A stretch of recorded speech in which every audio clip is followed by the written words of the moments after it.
Oke, malam Bang. Ya, Bang, tanggapannya Bang sebagai praktisi hukum bagaimana melihat kisruh donasi Agus dan Novi nih Bang? Seperti apa Bang? ya, ya, yang pertama memang saya sangat sayangkan ya, sangat sayangkan dari Agus ya, artinya menyikapi persoalan ini sampai berujung pada laporan polisi ya. Padahal sebenarnya kalau Agus ini menyadari situasi dan kondisi dia, ya, menurut hemat saya tidak perlu sampai laporan polisi. Nah, kenapa saya katakan tidak perlu dilaporkan polisi? Karena dalam eh, peristiwa ini, ya, Agus lah yang meminta bantuan oleh kepada Nopi ya, untuk bisa mendapatkan bantuan melalui yayasan. Nah, alhamdulillah artinya simpati masyarakat sampai angka 1,5 M ini kan artinya simpati masyarakat itu sangat besar ya. Keprihatinan masyarakat terhadap kondisi Agus ini sangat besar. Nah, sehingga muncullah sampai dengan angka 1,5 M. Nah, memang ya dalam perjalanan ya, ada pertanyaan ya, keingintahuan dari Nopi selaku pengurus yayasan terkait dengan mutasi rekening. Tapi sebelum itu memang Nopi ini saya mendengar dari percakapan dia di salah satu podcast itu, ya sempat bertanya kepada istrinya kan, berapa uang yang sudah masuk. Nah, dijawab sama istrinya sekitar 500. Nah, kemudian begitu ada mutasi, ternyata terlihat ada 1,5 M. Perbedaannya hanya 1 hari. Nah, akhirnya dari pihak Nopi ya, selaku pengurus yayasan, ya ada kecurigaan ya, ada kebohongan di situ karena bedanya cuma 1 hari, 500 dari 1,5 M. Nah, artinya di sini Agus dan keluarganya ya kelihatannya tidak mampu membangun kepercayaan berdasarkan kejujuran. Akhirnya apa? Timbullah prasangka buruk dari pihak Nopi. Apalagi ada aliran dana, ternyata ada yang keluar ke rekening yang peruntukannya tidak digunakan untuk pengobatan. Nah, artinya di sini muncullah permasalahan karena tidak jujur, akhirnya prasangka buruk muncul. Nah, barulah perkara ini seperti ini. Bang, apa benar Bang donasi yang berasal dari masyarakat dan sudah masuk ke rekening Agus menjadi sah milik Agus Bang? Sehingga penggunaannya yang suka-suka Agus mau dibuat apa dulu gitu Bang? Nah, terkait dengan uang yang sudah masuk ke rekening Agus ini, saya kebetulan ya memiliki pendapat ya, yang agak berbeda nih sama Bang Paris nih. Nah, uang yang masuk ke rekening Agus itu ya bukan mutlak 100% milik Agus ya. Kenapa saya katakan bukan mutlak 100% milik Agus? Karena apa? Ada persyaratan penggunaan terhadap uang itu. Jadi ketika uang itu masuk rekening Agus ya, melekat nih, ada kewajiban yang melekat terhadap penggunaan uang tersebut. Apa persyaratan yang melekat terhadap penggunaan uang tersebut? Ialah digunakan untuk pengobatan. Di luar daripada pengobatan itu tidak boleh digunakan, kecuali uang itu digunakan demi kelancaran penyembuhan. Contohnya digunakan untuk Grab, untuk makan saat ngantar Agus, atau biaya-biaya yang timbul demi penyembuhan, itu masih diterima. Nah, kalau seandainya uang itu digunakan untuk bayar hutang, untuk membeli sesuatu yang jauh dari tujuan pengobatan, ini menurut pendapat saya tidak bisa. Artinya secara garis besar uang yang masuk rekening Agus itu ya, yang sudah didonasikan ke Agus, tidak semau-maunya digunakan. Artinya banyak orang berpendapat, ya terserah Agus dong, Agus mau beli apa, mau digunakan apa, tidak bisa begitu. Karena ingat, ini donasi bukan sedekah. Ya, kecuali kalau seandainya seperti kita pergi ke lampu merah, ada pengamen, ada pengemis. Nah, ketika kita memberikan uang tersebut, kita kan nggak tahu dan tidak bisa memaksa orang itu untuk wah jangan-jangan uang ini dipakai untuk bayar hutang. Itu bukan urusan kita, ya. memang kita berharap uang yang kita berikan kepada pengemis atau kepada pengamen digunakan untuk kebutuhan sehari-hari. Tapi andai kata dia gunakan untuk judi, bisa nggak si pemberi mempermasalahkan kepada pengamen dan pengemis? Nggak bisa. Nah kalau ini beda, ini donasi yang sejak awal dikatakan untuk penyembuhan. Nah sehingga orang bersimpati memberikan, ya, para donatur ini memberikan nih dananya. Dan perlu diingat ya, semua donatur ya, di antara donatur yang sudah memberikan sumbangannya, mendonasikan uangnya, kan tidak semuanya itu orang kaya semua. Bisa jadi jangan-jangan kehidupan dia di bawah Agus kan. Nah, cuma kalau seandainya orang berpendapat bahwa donasi itu bisa digunakan semaunya Agus, itu namanya bukan donasi, itu sedekah. Bang, terkait pengembalian uang donasi Bang yang sudah sempat masuk ke rekening Agus dan kemudian sudah ditransfer kembali oleh Agus ke rekening Yayasan Novi ini Bang. Versi Agus kan dia dipaksa dan diancam Novi. Versi Novi itu kesadaran dari Agusnya sendiri mentransfer kembali. Dari Abang sendiri melihatnya siapa nih Bang? Ya, kalau saya melihatnya ya, sepanjang penglihatan saya berita yang beredar, kalau menurut saya, kalau rekening itu sudah berpindah ke yayasan, menurut saya tidak mungkin ada pemaksaan ya. Tidak mungkin ada pemaksaan. Karena apa? Karena proses pemindahan dana itu tidak semerta-merta antara Agus dan pihak yayasan. Ada pihak bank, ada tangannya, terus ada keluarganya yang mengarahkan datang ke bank, yang menyaksikan. Nah, kalau seandainya ada perbuatan tidak pidana di situ, tidak pidana itu harus bisa dibuktikan. Umpamanya kalau pemaksaan itu ada gerakan-gerakan ya, gerakan-gerakan yang seolah itu mengancam, pemaksaan. Nah, itu kalau seandainya orang datang ke bank, janjian dulu jamnya, ya, setelah itu ngisi angkanya dan lain sebagainya. Nah, kemudian berpindahlah. Di situ kan ada orang bank. Kalau seandainya situasi dan kondisinya nih terlihat seolah-olah Agus ini seperti orang dipaksa, seperti orang diancam, itu bank juga bisa jadi menolak tuh. Kenapa? Karena kan ada bagaimana seorang customer datang ke bank, kemudian dengan raut muka kan, atau dia dalam keadaan terancam, saya rasa mungkin bank juga akan menolak itu kan. Karena pasti tanya, Bapak, apalagi dia kondisi dia tidak bisa melihat, pasti orang bank bertanya, kan, Bapak ini kan tidak bisa melihat kan, atau istrinya dari situ, ini pemindahan dana loh dari rekening Agus ke rekening ini, apakah disetujui? Pasti nanya dia kalau seandainya Agus ini terlihat namanya gagap dan gugup gitu.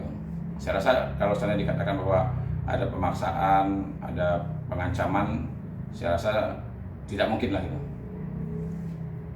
Oke Bang, artinya Agus waktu mendapatkan donasi ternyata menggunakan awalnya bukan buat pengobatan dulu, malah talangin bayar utang si Wawanya, dan itu menurut Abang kurang ini ya Bang ya, kurang setuju ya Bang ya? Iya, ya itu justru yang saya sampaikan tadi kan, peruntukan awal sebelum Agus ini mendapatkan bantuan donasi ya, artinya kan ada percakapan dulu sampai ada yang sekarang lagi ramai ini kan, ada yang selalu orang mengatakan Agus sedih banget, ini kan artinya di situ lah peristiwa seperti itulah yang kemudian kan membuat simpati masyarakat ini besar sampai muncul angka 1,5 M ini kan. Nah, kalau seandainya digunakan kemarin ini ya, saya melihat di podcast itu ada 98 juta yang masuk ke rekening saudaranya gitu kan, apalagi peruntukannya katanya untuk bayar rumah. Ya ini kan menurut saya sangat tidak terpuji gitu kan, apa hubungannya? Nah kalau bicara masalah kepentingan sama keluarganya, ya bisa jadi yang ini saudaranya mungkin butuh sekian, ada lagi transfer katanya masuk ke ini lagi kan, ada 50 juta lagi, ada 250 juta lagi katanya. Nah kalau seandainya bicara masalah orang ini berjasa sama saya, orang ini berjasa sama saya, ya saya sendiri pun kalau bicara masalah orang berjasa sama saya, banyak sekali orang berjasa sama saya. Ada saudara, ada tetangga, ada teman baik, ada teman akrab, semuanya bisa berjasa. Nah kalau seandainya ini dibenarkan, ya hal seperti ini ternyata dibenarkan, terserah Agus untuk menggunakan ke siapa saja. Ya jangan-jangan bisa jadi uang yang segitu banyak itu bisa habis untuk memberikan orang yang berjasa buat Agus gitu. Nah, ini menurut saya sangat tidak elok dan sangat tidak terpuji seandainya uang yang awalnya peruntukan penyembuhan digunakan untuk kepentingan lain, apalagi sangat jauh dari tujuan penyembuhan. Bang, walaupun dikirimnya ke rekening Agus dulu ya Bang ya, Ya. langsung gitu rekening Agus Bang. Ya ini kan kalau saya melihat dari pernyataan si Tenopi itu ya, jadi memang pada saat disampaikannya, diiklankan lah ya, dikabarkan bahwa ada donasi, rekening itu kan ada 2, yayasan sama rekening Agus itu kan. Ya mungkin biasanya memang kalau saya juga sebagai donatur, kalau saya dikasih pilihan antara rekening yayasan sama rekening orangnya langsung, orang akan memilih nih, ya, mendingan saya kasih langsung ke rekening orangnya, karena orang mungkin berpendapat biar sampai ke orangnya langsung, begitu kan. Nah terkait dengan apakah Nopi ini memberikan nomor rekening itu ada kesalahan, menurut saya nggak kesalahan. Jadi itu kan pilihan ya, pilihan. Sekali lagi begini, walaupun uang itu masuk rekening Agus ya, sekali lagi saya tegaskan, tidak mutlak uang itu milik Agus dan sebebas-bebasnya digunakan untuk apa saja. Ya. Karena nomor rekening Agus itu ya bergandengan dengan yayasan terkait dengan donasi untuk penyembuhan. Nah, jadi sekali lagi bukan berarti masuk rekening Agus itu langsung milik pribadi. Dia bukan itu, karena pilihan, boleh nyumbang di yayasan, boleh juga nyumbang di rekening Agus. Artinya masih terkait dengan yayasan kan gitu. Tapi Bang, dari pihak Novi kan tidak mencantumkan nama yayasan Novi di pengiriman donasi nih Bang. Gimana? Tidak mencantumkan nama yayasan Novi di pengiriman donasi. Di pengiriman donasi? Iya. Maksudnya orang lain ngirim ke Agus tidak? Enggak, maksudnya kan Novi enggak mencantumkan nama yayasan Novi nih Bang saat yang donasi itu. Jadi langsung ke Agus nih Bang, itu kenapa Bang mungkin? Kan dia dua rekening katanya. Tapi kan yang terakhir yang dari Densu itu kan langsung ke Agus Bang. Iya, ya memang ya gini, maksudnya gini. Kenapa tidak mencantumkan nama yayasan? Jadinya kan nggak seribet ini mungkin Bang. Kalau saya dengar kemarin itu kan Nopi sempat bilang gini, saya cantumkan 2 rekening, rekening yayasan sama rekening Agus. Nah, jadi ada dua rekening itu kalau saya tidak salah dengar ya. Bener. Saya masukkan rekening yayasan sama rekening Agus. Nah terkait gini, sebenarnya begini ya. Kalau saya melihatnya begini, kalaulah umpamanya ya dalam perjalanan atau awal perjalanan atau selama perjalanan ternyata memang rekening Agus ini ya disampaikan ke masyarakat untuk mendonasi ya. Sebenarnya ini bukan permasalahan kita mencari bahwa celah, oh ini kan rekening Agus langsung, bukan mencari itu. Tapi sebenarnya ya dari hati ya yang paling dalam, dari lubuk hati yang paling dalam nih, memang ya ada undang-undang yang mengatur, yang memaksa kita dari luar. Nah, undang-undang yayasan, undang-undang ini banyak lah. Tetapi ada etika yang mengatur kita dari dalam. Nah, jadi dari diri kita ini sebenarnya ada etika yang mengatur kita dari dalam, mau digunakan atau tidak digunakan. Nah, kalaulah umpamanya ketika dalam suatu acara tiba-tiba Tenop ini menyampaikan silahkan yang mau donasi ke rekening Agus. Nah, padahal sebelumnya sudah ada rekening juga yayasan. Nah, sekali lagi jangan peristiwa seperti ini justru digunakan alasan bahwa sebenarnya uang ini masuk ke rekening Agus sudah mutlak milik Agus 100%. Nah, jangan dijadikan alasan seperti itu. Jadi haruslah diakui, ya, artinya Agus juga harusnya legowo ya. Agus dan keluarganya harusnya legowo. Legowo ya. Yang pertama menyampaikan uang itu benar nggak untuk dari donasi. Nah, kalau dia menyadari uang ini memang berasal dari donatur ya, kepada Agus untuk penyembuhan, ya sudah, monggo dijawab aja bahwa uang ini benar kami terima untuk penyembuhan pengobatan mata. Udah selesai gitu aja. Jadi nggak perlu Agus dan keluarganya mencari alasan pembenaran terkait dengan penyimpangan penggunaan uang yang ada di rekening Agus.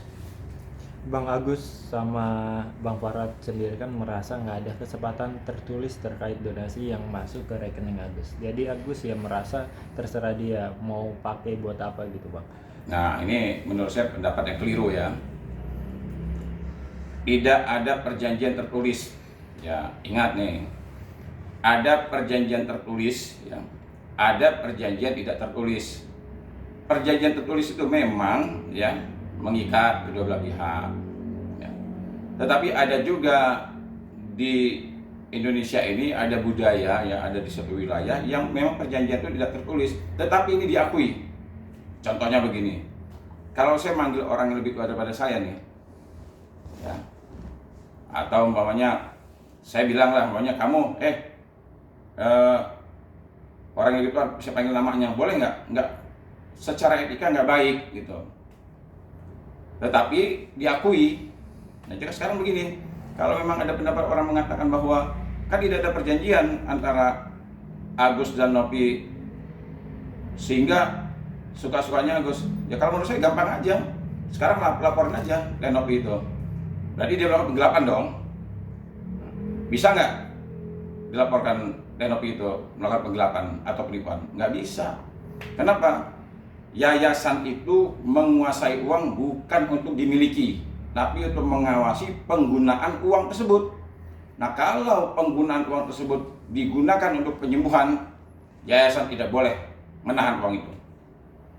Nah, jadi harus dipelajari dulu kenapa yayasan berani menguasai uang itu dan meminta uang itu, karena yayasan punya tanggung jawab terhadap penggunaan uang donasi tersebut.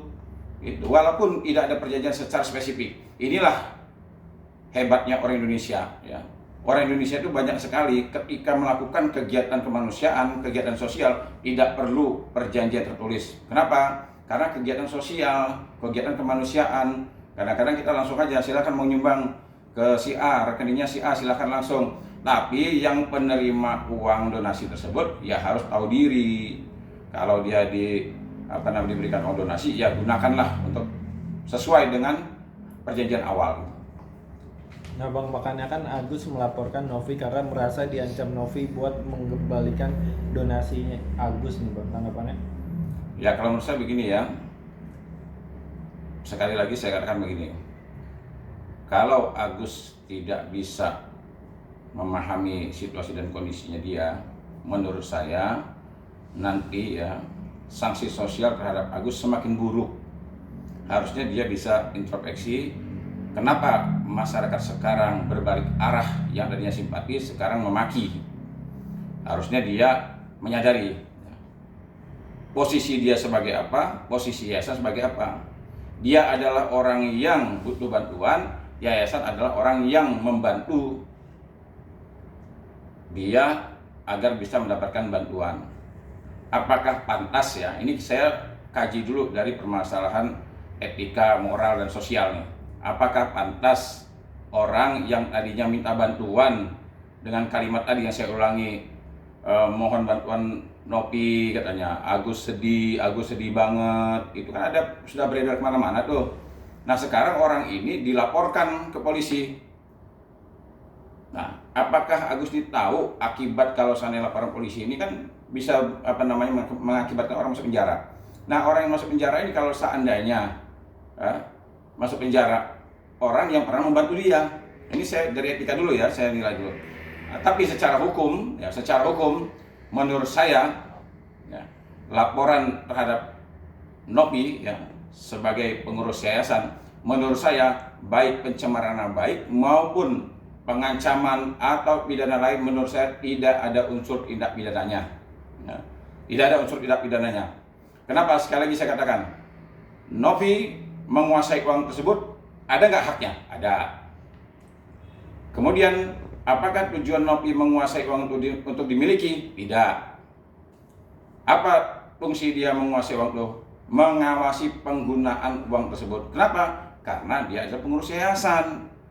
Pengurus yayasan yang sejak awal bersama Agus menyampaikan terkait dengan musibah yang dialami. Kecuali Novi itu pengurus yayasan yang lain yang tidak ada hubungan dengan Agus. Nah, ini bisa jadi bermasalah. Ya, sekali lagi saya katakan begini ya, Novi selaku pengurus yayasan tidak dapat dipidana. Tapi kalau laporan ya silakan aja, laporan kan bisa aja diterima. Tapi menurut saya tidak memenuhi unsur tindak pidana. Bang, kenapa sih abang membela Novi ini bang? Saya bukan ngebela Novi ya. Saya artinya gini, saya dimintai pendapat hukum ya terkait dengan peristiwa, saya harus menyampaikan secara objektif. Nah, jadi kemarin juga di TikTok itu saya diundang kan, tiba-tiba saya terima, saya diminta pendapat. Bagaimana Bang pendapat Abang tentang Novi versus Agus? Nah, saya tidak mau memberikan pendapat karena pada saat itu saya pikir saya nggak tahu masalahnya. Nah, beberapa kali saya dimintai pendapat, akhirnya saya cari tahu tuh peristiwanya seperti apa. Nah, ketika saya sudah mengetahui permasalahannya, sehingga saya mengeluarkan pendapat hukum saya. Nah, artinya pendapat hukum saya ini sekali lagi, saya tidak membela Novi, saya juga tidak membela Agus. Pendapat hukum saya ini yang saya analisa dari peristiwanya dari awal sampai akhir yang saya pahami. Nah, saya akan memberikan pendapat hukum saya.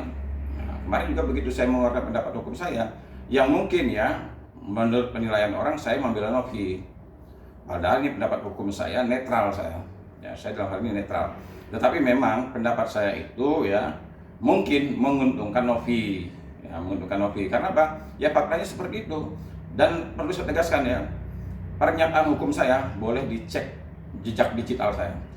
Pernyataan hukum saya pastikan, saya pertanggungjawabkan kepada diri saya pertanggungjawabkan kepada keluarga saya pertanggungjawabkan juga kepada masyarakat, dan saya pertanggungjawabkan terhadap hukum itu sendiri.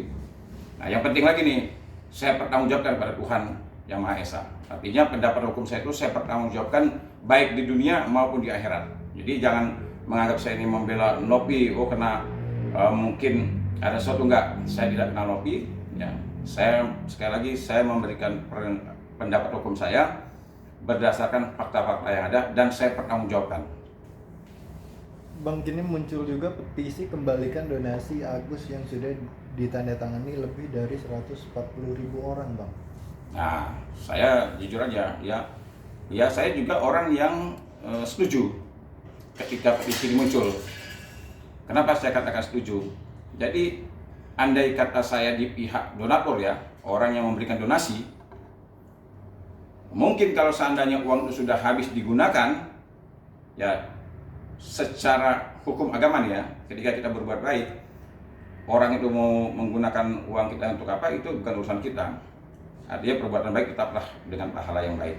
Tetapi ketika dalam perjalanan kita mengetahui nih, jadi kan sekarang donatur-donatur itu mengetahui ternyata ada penyimpangan penggunaan donasi tersebut. Nah, artinya petisi ini muncul dalam upaya mencegah ya. Petisi ini muncul dalam upaya mencegah penggunaan uang donasi digunakan yang tidak sesuai dengan peruntukannya. Apa itu peruntukannya? Penyembuhan. Nah, menurut saya setuju. Petisi ini muncul agar apa? Agar mencegah uang itu bisa diambil kembali dan digunakan benar-benar untuk kemanusiaan. Mungkin ya saya rasa juga bukan Agus satu-satunya orang yang perlu dibantu. Artinya banyak juga Agus-Agus yang lain kan. Ya mungkin yayasan bisa menggunakan dengan orang yang tepat, dengan cara yang benar, ya artinya bagus ya. Kalau memang uang itu bisa masuk ke rekening yayasan kembali, kemudian muncul petisi, nah, akhirnya ya bisa digunakan tepat sasaran. Bang, terbaru kan kisruh pengacara Agus sempat menyatakan Novi diduga pakai narkoba gitu, Bang, dan Novi langsung tes narkoba, hasilnya negatif. Ya. Nah, emang kebetulan pengacara Agus ini itu sahabat saya itu. Ya, RD Lau itu sahabat saya, teman baik saya. Saya sering komunikasi sama dia. Nah, cuma dalam hal ini sekali lagi saya memberikan pendapat hukum saya ya, sesuai dengan fakta yang ada. Kalau seandainya sampai sahabat saya ini ya, pengacara Agus ini melebar ya, mengatakan bahwa Novi ini ya, menceritakan bahwa dia ada temannya yang diajak menggunakan narkoba, sangat saya sayangkan sekali. Nah, sangat saya sayangkan sekali. Dan perlu diingat, di undang-undang narkotika itu mantan pengguna tidak bisa dipidana. Ya. Dan ya, menurut saya Novi ya jangan ya mengikuti irama daripada orang-orang yang mengatakan hal yang tidak benar. Tidak perlu tes narkoba. Seandainya nih Pak ya, seandainya dia tes narkoba positif pun, Novi pun tidak bisa ditangkap. Kecuali dia sedang memakai, digerbek, ditangkap, itu beda. Kalau mantan pengguna tidak bisa, walaupun hasilnya positif nggak bisa saya tangkap. Jadi saran saya begini ya, kalaulah permasalahan ini terkait dengan uang donasi, menurut saya kuasa hukumnya atau penasihat hukumnya konsentrasi saja dengan permasalahan uang donasi. Kalau seandainya dia membahas masalah di luar daripada uang donasi itu, menurut saya begini, apa sudah kehabisan bahan ini pengacaranya untuk melakukan pembelaan sampai narkoba-narkoba itu dibawa.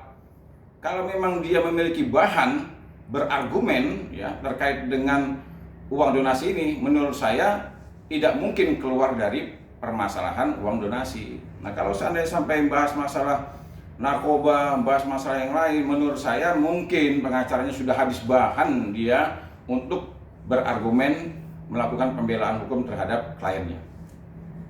Bang John LBF menilai Farhad Abbas ini pengacara pansos dan tukang komporin kliennya deh Bang. Setuju Ya, Bang? saya kali ini saya sepakat nih ya apa yang disampaikan oleh John LBF ya. Apa yang disampaikan oleh John LBF itu benar, karena John LBF itu kan menyarankan jangan sampai Agus ini terprovokasi dengan orang-orang sekelilingnya. Ya menurut saya benar lah, Agus ini kan seperti begini, seperti dimanfaatkan oleh orang-orang sekelilingnya. Jadi setuju saya kalau seandainya ada yang mengatakan ya Bang John mengatakan seperti itu, setuju saya. Apa saran dari Abang untuk Agus nih Bang? Saran saya kepada Agus ya, artinya bangunlah kepercayaan yang didasari dengan kejujuran.